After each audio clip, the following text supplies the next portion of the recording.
Hi guys, welcome to my videos. So today in this video I'm gonna show you how you can use Tethering, mobile data hotspot on your Android devices.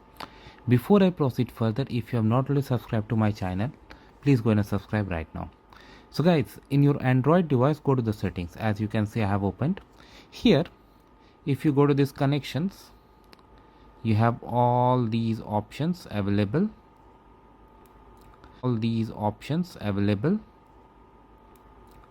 So here, if you scroll down, you're gonna see this option, mobile hotspot and tethering. So if you click here, if you need to enable mobile hotspot,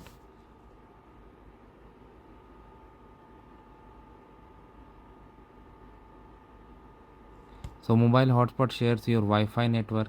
That's okay, fine. So you have this option. If you uh,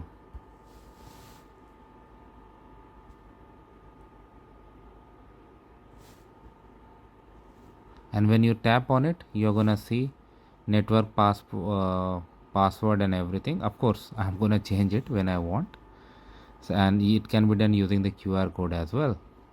So this is really good, and you can always change it. You can click on configure and you can change these things. So that's how simple it is, guys. Like, you can share mobile hotspot, and with this method you can use it. Thanks for watching this, guys. I'll keep you guys updated.